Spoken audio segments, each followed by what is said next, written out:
soldier, and we're talking to Dean Bobby Lovett from Tennessee State University.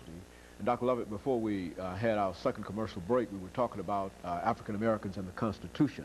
Let's recognize that we've got about 6 minutes between now and the end of the show, and that we want you to try to give our audience as much information as you can possibly give them dealing with the participation of African American soldiers from this point on, from the end of the Constitution on up. Right. And let's try to cover as much information Well, to give you a quick panorama, one author, in fact several authors have said, you will not find any group of Americans more loyal to the country than African Americans, despite you know, the oppressive conditions that they have had to endure in American history.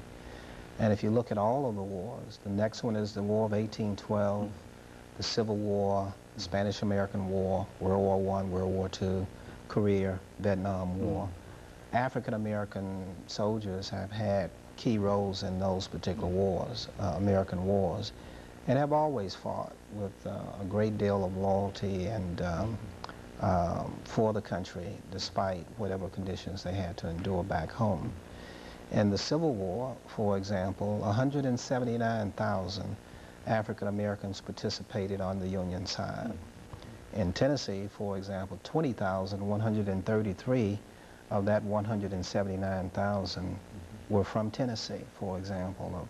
United States colored troops, as these particular regiments were called. In World War I, over nearly 500,000 African American soldiers served in the various branches of the United States Armed Forces. In World War II, almost 1 million. And in Vietnam, 23% of the combat troops were African Americans.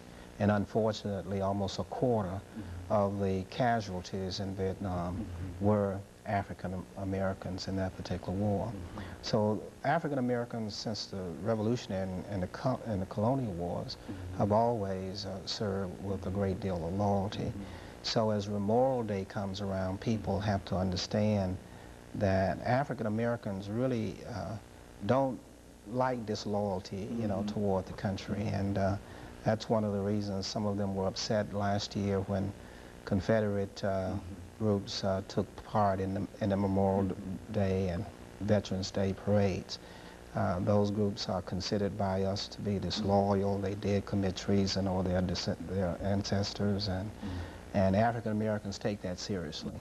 As Frederick Douglass said in 1895, when 1894, which was a year before he passed in 1895, he made a comment upon the suggestion that former Confederate soldiers be allowed to participate in the country's Memorial Day.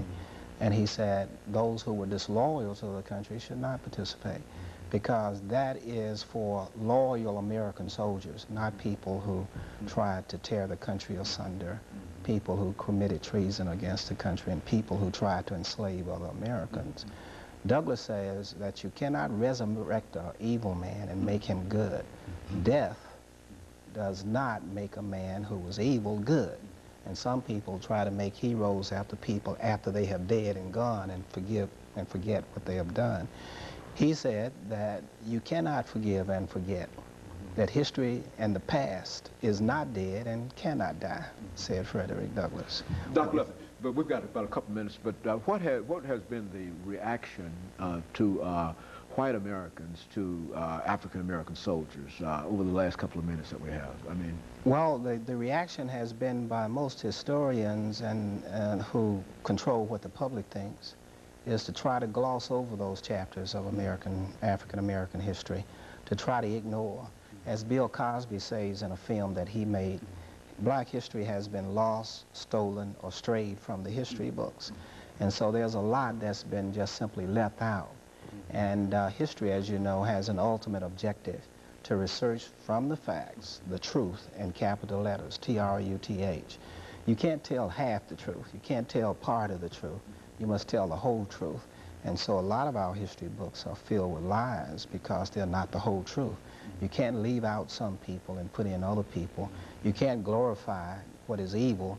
In other words, you can't resurrect the Nazism and Hitler and claim that he was a hero, or resurrect Robert E. Lee and Jefferson Davis and claim that the Confederacy was good. It was not. It was evil. it was treason against the country. And so there's a lot of lies in the history books, and in the process, a lot of historians, including myself, are going through what we call revisionist history, and that is cleaning these books up and telling the truth. So that when school children read these books, they should read about the Nazi period in German history.